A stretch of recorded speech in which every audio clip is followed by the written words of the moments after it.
Əziz abituriyentlər, bugün sizə mövzu 2, hissə 2-nin yəni düz xətli dəyişən sürətli hərəkət, təcil, yer dəyişmə qrafiklərinə aid nümunə testlərinin izahına baxacağıq. Birinci sualımızdan başlayaq. Cismin sürətin proyeksiyasının zamandan asılı qrafikinə əsasən onun təcilinin proyeksiyasını hesablayın. Deməli, bizim təcillimizin proyeksiyasının düsturu AX bərabərdir VX çıxılsın V0 X bölünsün T. Grafikimizdə grafikin başladığı yer başlanğıc sürətdir, grafikin bitdiyi yer son sürətdir. Zamanı 2 götürsəm son sürətimiz 20-dir, zamanı 4 götürsəm son sürətimiz 30. Biz aşağı qiymətləri götürək, 20 çıx 10 bölünsün 2. O da eləyəcək 10 bölü 2, cavabımız olacaq 5 metr bölünsün saniyə kvadrat. Doğru cavabımız C variantıdır. Növbəti sualımız. Hərəkət tənliyi x bərabərdir 3 çıxılsın t üstəgəlsin t kvadrat şəklində verilmiş maddi nöqtənin təcilinin proyeksiyasının zamandan asılı qrafiki hansıdır? Deməli, bizə koordinatın zamandan asılılıq tənliyi verilir. 3 minus t üstəgəlinsin t kvadratı. Deməli, biz demişdik ki, t-siz olan, yəni bizim tənliyimizin formasını yazaq. X bərabərdir x0 üstəgəlinsin v0 xt üstəgənilsin ax bölünsün 2 vurulsun t kvadrat. Yəni gəlin uyğunlaşdıraq. T'nin qarşısındakı mənfi 1'dir. Burada T'nin qarşısındakı V0 başlanğıc sürətimizdir. V0 x'imiz bərabərdir mənfi 1 metr bölünsün saniyə. T kvadratın qarşısında burada 1 var. Burada T kvadratın qarşısında A bölü 2 var. Demək ki, AX bölünsün 2 bizdən ötürü 1'ə bərabərdir. Onda AX'imiz bərabərdir 2 metr bölünsün saniyə kvadrat. Biz demişdik ki, bərabər təcilli hərəkətdə təcil zamandan asılı deyil. Ona görə də bizim AX-in T'dən asıllıq qrafiki olacaq. Düz mütənasib sabit asıllıq daha doğrusu. Üzr istəyirəm, sabit asıllıq. Və ədədi qiymətimiz də 2'yə bərabərdir. Növbəti sualımız. Bərabər yeniləşən hərəkət edən cismin 5-ci saniyədə getdiyi yol 2-ci saniyədə getdiyi yoldan neçə dəfə çoxdur? N'inci saniyədə gedilən yolun düsturunu yazırıq. Sn bərabərdir A bölünsün 2 vurulsun 2n minus 1. İndi 5-ci saniyədə gedilən yolu tapıram. S5 bərabərdir A bölünsün 2 vurulsun 2 vurulsun 5 çıxılsın 1. O da bərabərdir. Eləyəcək 9 A bölünsün 2. S2 bərabərdir A bölünsün 2 vurulsun 2 vurulsun 2 çıxılsın 1. Bu isə bizdən ötürü eləyəcək 3 A bölünsün 2. Şimdi bizə S5'in S2'ye olan nisbətini istəyir. O da 9 A bölü 2 bölünsün 3 A bölü 2. Doğru cevabımız eləyəcək 3. Doğru cevap B variantıdır. Növbəti sualımız. Cismin hərəkət tənliyi mənfi 0,6 t kvadrat üstəgəl 6 t üstəgəl 60 şəklindədir. Müşahidəyə başlanan andan dayanana cisim nə qədər müddətə hərəkətdə olmuşdur. O bizdən zaman istəyir, dayanana dək deyir, dayanan cismin son sürəti 0'a bərabərdir. Bizim x'imizin tənliyini verib mənfi 0,6 t kvadratı üstəgəl 6 t üstəgəl 60.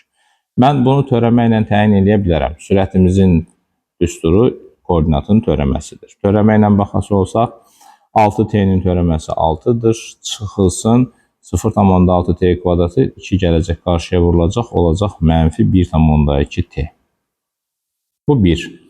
İkinci, bayaq qeyd elədik, t kvadratın qarşısındakı A bölü 2'dir, t'nin qarşısındakı isə V0'dır. Və bizim Vx'imiz V0x üstəgəl AX t'dir. V0'ımız 6'dır, A'mız isə mənfi 0,6 vurulsun 2'dir. Yəni mənfi 1,2'dir.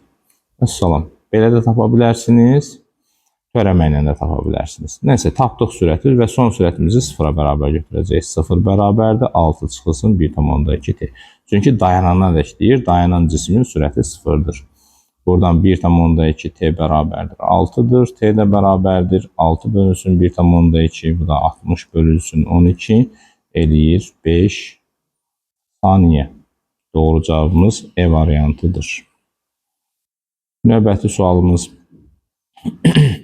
X oxu üzrə hərəkət edən cismin sürətin proyeksiyasının zamandan asılı qrafikinə əsasən ilk 6 saniyədə getdiyi yolu hesablayın.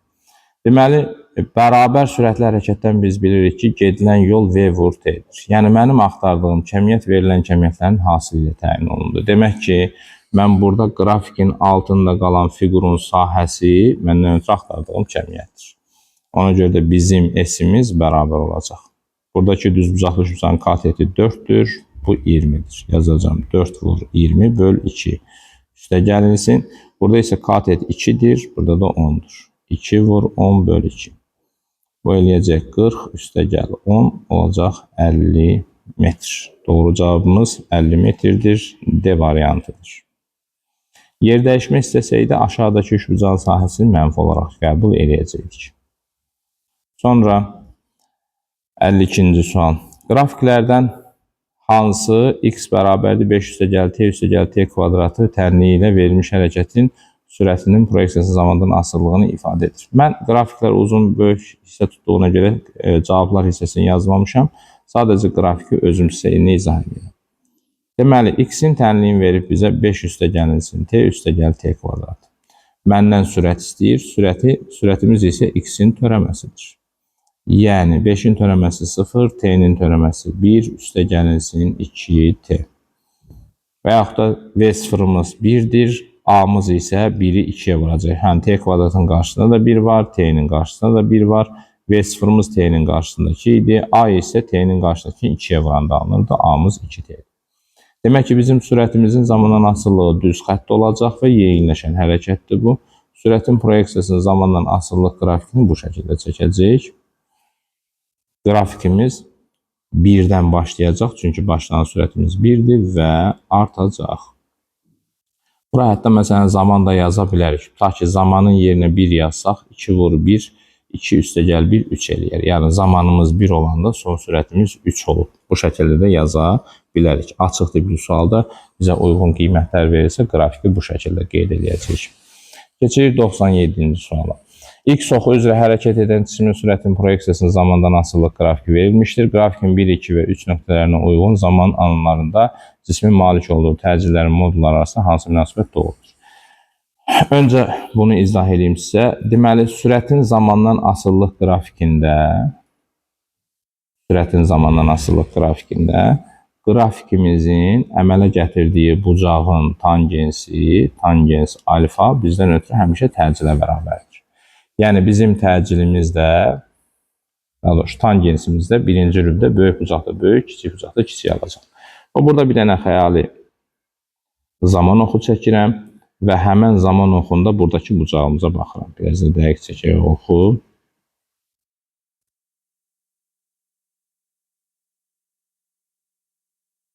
Və baxıram bucağa. Baxıram ki 2 və 3'ün bucağı eynidir, 1'in bucağı isə ondan böyükdür. Ona görə də bizim tangens alfa 1'imiz tangens alfa 2'dən böyükdür. Tangens alfa 2 də tangens alfa 3'ə bərabərdir. Demək ki bizim A1'imiz A2'dən böyükdür. A2 də A3'ə bərabərdir. Doğru cavabımız A1 böyükdür, A2 bərabərdir, A3. Doğru cavabımız E variantıdır. Bu həmişə yadda saxlayaq. Sürət zaman qrafikində bucağın tangensi həmişə təcildir. Və yaxud da eyni düz mütənasibliyin üstündə təcil dəyişmir. Daha böyük düz mütənasiblikdə. Məsələn, tutaq ki, zamanı sabit götürsək, sürət böyük olanda təcil də böyük olur. Bu şəkildə fikirləşə bilərsiniz. Məsələn, gəlirik 98-ci suala. X oxu üzrə hərəkətdə olan cismin koordinat zaman asıllıq qrafiki verilmişdir. Bu cismin sürətin proyeksiyasının zamandan asıllıq qrafiki hansıdır? Mən bu qrafikə əsasən baxıram ki, bu qrafik X oxu istiqamətində yavaşlayan hərəkətdir. Çünki parabolanın qolu aşağıdır. Burada bizim sürətimiz müsbətdir, təcilimiz mənfidir. Ona görə də sürət zaman qrafiki bizdən ötürü nə olmalıdır? Düz mütənasiblik olmalıdır. Amma X oxu istiqamətində. X oxu istiqamətindədirsə, sürət zaman qrafiki zaman oxundan yuxarıda olacaq və qrafikimiz müəyyən qiymətdən başlayacaq azalmağa. Bu da sürət zaman qrafikimiz. Sonra gəlirik 119-cu sualımıza. Hərəkət tənliyidir. 10 üstə gəlsin 2t çıxılsın t kvadrat şəklində ifadə olunan cismin sürətin proyeksiyasının zamandan asıllıq qrafiki hansıdır? Yenə də bizə hərəkət tənliyi verib x bərabərdir 10 üstə gəlsin 2t çıx t kvadrat. Baxıram ki, t kvadratı ilə t'nin qarşısındakı əmsallar əks işarəlidir. Demək ki, bu yavaşlayan hərəkətdir. Özdə başlanğıc sürətimiz müsbət olduğuna görə bu x ox istiqamətində yavaşlayan hərəkətdir. Məsələn, cavablar üzərindən işləyəsi olsanız, bu bərabər sürətli hərəkəti sıradan çıxardıq.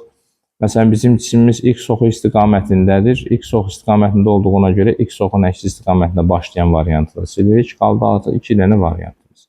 İndi gəlin baxaq.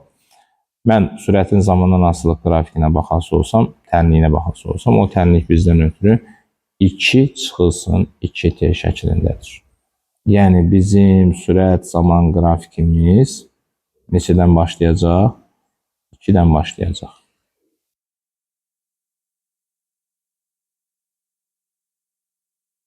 Qrafikimiz başlayacaq 2-dən. Və x ox istiqamətində yavaşlayan hərəkət edəcək. Bax, A variantını silirik, çünki qrafikimiz 10-dan başlayıb yazıb. Bunda isə C variantı 2-dən başlayıb. Və burada sürətimiz 0-dır. İndi sürətə 0 deyib zaman tapacağım. Yəni 2 minus 2t'yə 0 deyərəm. Hansı zamanda kəsişdiyini taparam. 2t bərabərdir 2, t də bərabərdir 1. Demək ki, bu 1 saniyə sonra onun son sürəti 0-a bərabər olur. Doğru cavabımız C variantıdır. Növbəti sualımız 120.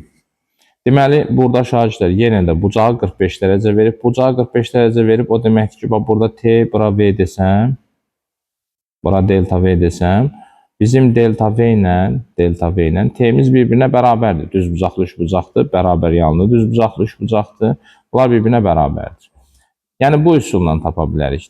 Bizim təcilimiz tangens alfadır, yəni tangens 45-dir. Tangens də 45-də 1-ə bərabər qiymətini alır. Demək ki, təcilimiz 1 metr bölünsün saniyə kvadratıdır. Bu belə. Və yaxud da təcilimiz sürət dəyişməsinin zamana nisbətidir.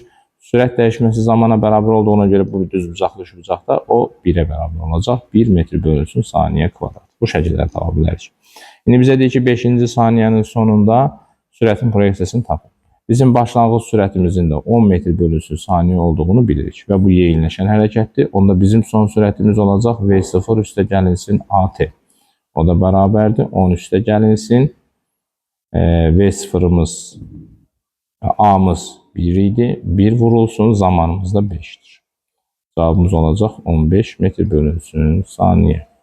Doğru cavabımız E variantıdır. Növbəti sualımız, cismin sürətin proyeksiyasının zamandan asılı qrafikinə əsasən onun 5-ci saniyədə sürətin proyeksiyasını hesablayın. Əvvəlcə burada verilən sürətə görə təcilini tapacağım. AX bərabərdir. Təcilin proyeksiyasını tapacağım. 20 çıxılsın 60 bölünsün 10. Bu eləyəcək məndən ötürü mənfi 40 bölünsün 10 eləyəcək mənfi 4 metr bölünsün saniyə kvadratı. Və yavaşlayan hərəkət olduğuna görə sürətimizin proyeksiyası olacaq V0 çıxılsın AT. O da bərabərdir 60 çıxılsın 4t. Bərabərdir 60 çıxılsın neçə saniyədir? 5 saniyədir. 5 vur 4. O da bərabərdir 60 çıxılsın 20. Cavabımız olacaq 40 metr bölünsün saniyə. Doğru cavab B variantıdır. Növbəti sualımız, hansı qrafik gedilən yolun zamandan asılılığına uyğundur? Bax, qrafikimizdə, qrafikimizin əslində bu hissəsi var. Burada x0'ımız mənfidir deməkdir. Bu hissə x oxunun əksinə yavaşlayandır. Bu hissə isə x ox istiqamətində yeyinləşəndir.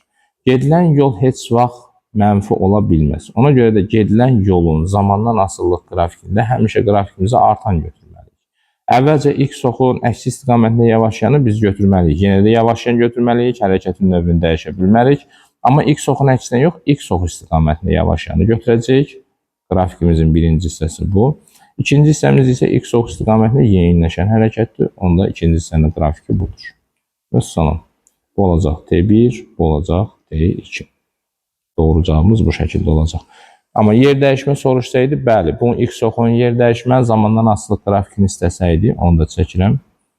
SX-in T'dən asıllıq qrafikini istəsəydi, bəli, onu sıfırdan başladacaqdik, x oxun əksinə yavaşlayan götürəcəkdik, sonra da x oxun istiqamətində yeyinləşən götürəcəkdik. Yəni, qrafikimiz olacaqdı bu şəkildə. Əssalam. Yer dəyişmə istəsəydi, belə çəkə bilərik, amma yol həmişə müsbət olmalıdır, həmişə artmalıdır. Bunda cavablarını götürməmişdim, cavabları özünüz topdan baxa bilərsiniz. Növbəti sual, maddi nöqtə x oxu üzrə hərəkət edir, hansı hallarda yol yer dəyişmə modulundan böyükdür? Yol düz xətli hərəkətdən gedirsə söhbət, yol yerdəyişmədən o vaxt böyük olur ki, cisim istiqamətini dəyişsin. Cisim istiqamət dəyişərsə. Yol yerdəyişmədən böyük olur. Bir də əyri xətli hərəkətdə. Bir də əyri xətli. Əyri xətli hərəkətdə həmişə yol yerdəyişmədən böyükdür. İndi gəlirik bura. Cisim istiqamətinin dəyişməsini sürət zaman qrafikində necə tapırdıq? Sürət zaman qrafikində əgər qrafikimiz zaman oxunu kəsib keçibsə, bu zaman cisim istiqamətini dəyişib. Cisim istiqamətini dəyişibsə, demək ki, yol yerdəyişmədən böyükdür. Amma 3-cü və 4-cü qrafikimizdə zaman oxu kəsilməyib. Demək ki, istiqamət dəyişməyib. Ona görə də yol yerdəyişmədən böyükdür deyirsə, istiqamət dəyişən. Yəni, doğru cavabımız 1 və 2 olacaq. Doğru cavab 1-2-dir. Sonra növbəti sualımız. X oxu üzrə hərəkət edən cisimlərin koordinatı zamandan asılı qrafiklərinə əsasən hansı cismin və ya cisimlərin t bərabər 0 zaman anında sürəti 0-a bərabər olmaz? Biz bilməliyik ki, bərabər sürətli hərəkətdə sürət həmişə 0-dan fərqlidir. Bərabər sürətli hərəkətdə. Bərabər sürətli hərəkət. Bu iki avtomatik bərabər sürətli hərəkətdə burada sürət 0 ola bilməz. Ona görə də doğru cavab olaraq 2-ni qəbul edirik. Sonra isə yavaşlayan hərəkətdə. Yavaşlayan hərəkətdə heç vaxt cismin başlanğıc sürəti 0 ola bilməz. Yavaşlayan hərəkət. Və yavaşlayan hərəkətin də qrafiki 1 qrafikidir. Ona görə doğru cavabımız olacaq 1 və 2 A variantı. Üçüncü qrafikimiz yeyinləşən hərəkətdir. Yeyinləşən hərəkətdə sürətimiz 0 da ola bilər, 0 olmaya da bilər. Yəni, başlanğıc sürət 0-dan fərqli olan halda da yeyinləşən hərəkətimiz var. Sükunət vəziyyətində də hərəkət yeyinləşən hərəkətdir. 144-cü sualda ona görə götürmüşəm. Burada isə sürət 0-a bərabər ola bilər deyir. Ola bilər deyirsə yalnız 3 olacaq. Yəni, yeyinləşən hərəkətdə bizim başlanğıc sürətimiz 0 ola bilər. Ola bilər. Ona görə doğru cavabımız yalnız 3 D variantıdır. Gəldik növbəti sualımıza. Sürət zaman qrafikləri verilib. Bizə deyir ki, hansı zaman anda maddi nöqtələr görüşəcəklər? Deməli, şagirdlər, biz maddi nöqtələrin görüşməsi üçün bir dənə şərt demişdik. O da x1 bərabərdir, x2 demişdik. Yəni, son və başlanğıc son koordinatlar bərabərdirsə, bu maddi nöqtələr görüşür. Demək ki, mən bunların son koordinatlarını təyin edəcəm. Buna bir cismi, buna iki cismi deyirəm. Bir cismi gördüyümüz kimi bərabər sürətlə hərəkət edir. Ona görə bizim x1-imiz, yəni başlanğıc maddi nöqtələrin başlanğıc koordinatları eynidir və mən başlanğıc koordinatı hər ikisi üçün x01 və x02 üçün başlanğıc koordinatı 0 qəbul edir. Onda x1-imiz VT-yə bərabər, çünki bərabər sürətlə hərəkət edir, 4T-dir. Amma x2-miz artıq təcilli hərəkət eləyəcək. V0-ımız 0-dır, çünki 0-dan başlayıb qrafikimiz olacaq AT kvadratı bölünsün 2. Mən əvvəlcə A-nı tapmağa çalışacağım. A-mız V böl T-dir. O da 4 böl 4 eləyəcək 1 metr bölünsün saniyə kvadrat. Demək ki, x2-mizin tənliyi də olacaq 1 vurulsun T kvadratı bölünsün 2. İndi bu tənlikləri bərabərləşdirə bilərəm. Yəni 4T bərabərdir T kvadratı bölünsün 2-yə. Buradan T kvadrat çıxılsın 4T bərabərdir 0. Buradan T vurul T4 çıx. T çıx 4 bərabərdir 0. T bərabərdir 0. Başlanğıcda onsuz onlar bir yerdə idi. Bir də T bərabərdir 4 saniyə sonra onlar, doğrusu 4 yox. Üzr istəyirəm 8. Çünki 2-yə vurmadıq. T bərabərdir 8 saniyə sonra onlar bir nöqtədə görüşəcək. Doğru cavabımız C variantıdır. Növbəti sualımız. Sürət tənliyi ifadə edilmişdir. Düz xətt üzrə hərəkət edən cisim müşahidəyə başlayan andan 10 saniyə ərzində 350 metr yol getmişdir. Cisimin başlanğıc sürətinin qiymətini hesablayın. Bizim sürət tənliyi verilib. V0 üstə gəlinsin 4-də. Yəni təcilimiz 4-dür. Yəni A bərabərdir 4-dür. Mən yer dəyişmənin tənliyini yazaram. V0T üstə gəl A böl 2 vur T kvadratı. Yəni bizim yer dəyişməmizin tənliyi olacaq V0T üstə gəlilsin 2T kvadratı. A-nın yerinə 4 yazanda 2T kvadratı yazır. İndi mən yer dəyişməyə 350 o vaxt deyə bilərəm ki, zamanı neçə götürüm? 10 götürüm. Üstə gəlilsin 2 vurulsun 10'un kvadratı. Buradan 10 V0 üstə gəlilsin 200 bərabərdir 350. Buradan 10 V0'ımız beraber olar 150'ye. V0'ımız da beraber olar 15 metr bölü saniye. Bizden de başlanğıc sürəti istəyirdi. Doğru cavabımız 15 metr bölü saniyedir. Növbəti sualımız. Yenə də deyir ki, müşahidəyə başlayan andan 10 saniyə sonra maddi nöqtələr görüşür. Müşahidəyə başlayan anda onların arasındakı məsafə. Başlanğıc andakı cisimlər arasındakı məsafə onların başlanğıc koordinatları arasındakı məsafədir.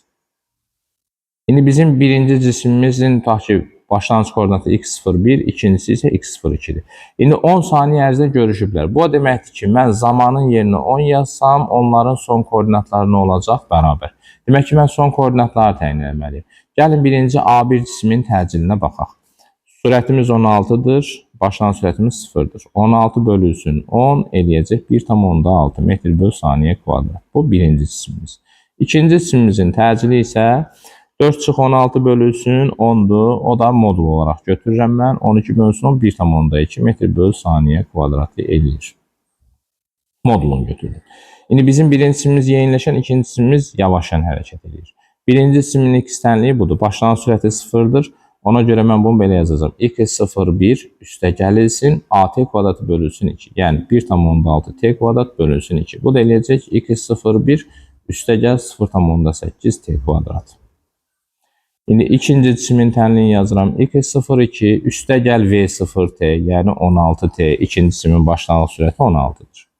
Çıxılsın at kvadratı bölünsün 2. 1,2 t kvadrat bölünsün 2. Bu da eləyəcək x02 üstə gəl 16t çıxılsın 0,6 t kvadrat.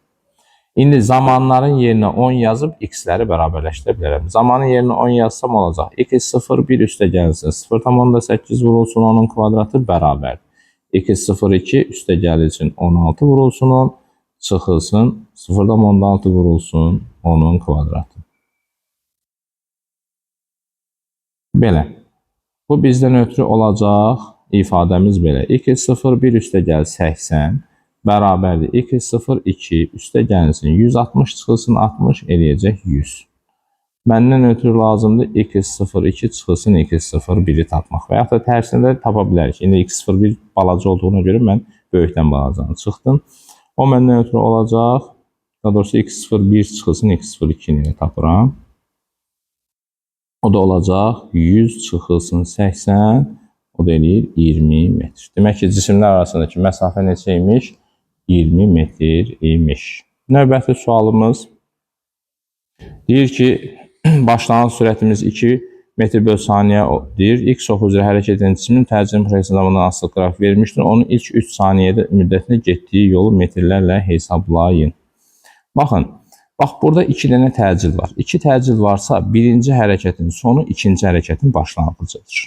Ona görə də mən başlanğıc sürətimizi birinci hərəkət üçün 2 götürürəm, 2 metr bölü saniyə götürürəm və təcilimiz də x oxu üzrə hərəkət eləyir. Təcilimiz də 2'dir. A1 bərabərdir 2 metr bölü saniyə kvadrat. Və zaman 1 saniyədir.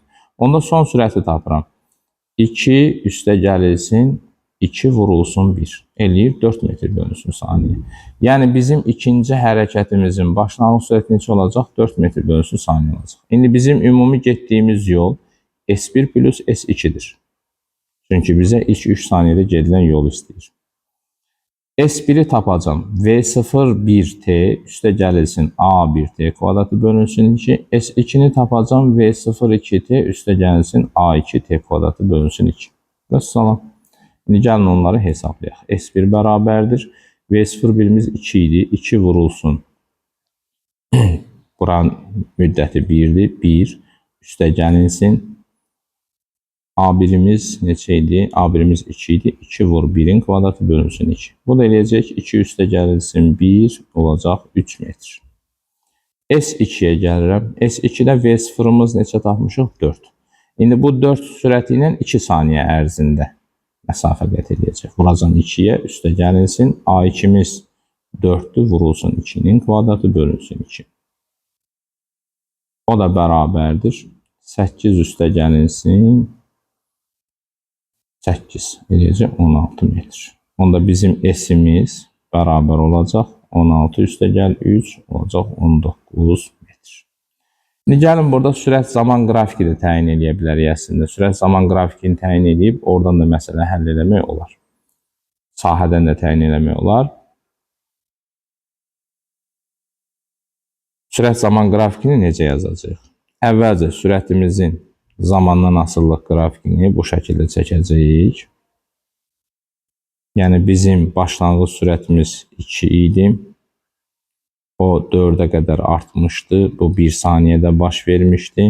Növbəti saniyədə sürətimiz biraz da artacaq və başlanğıc sürətimiz neçə olacaq? 4 olacaq. Burada da zamanı götürə bilərik 3. Burada son sürəti tapmaq sadəcə lazımdır. V2 bərabərdir. 4 üstə gəlinsin. 4 vurulsun 2. Bu deyəcək 12. Metr bölünsün saniyə 12. İndi artıq bax buradakı trapesiyanın sahəsi üstə gəlsin. Buradakı trapesiyanın sahəsi verərdi bizə gedilən yolu. Bu S1 yoludur, bu S2 yoludur. Yenə də hesablasaq eyni nəticəni əldə edəcəyik.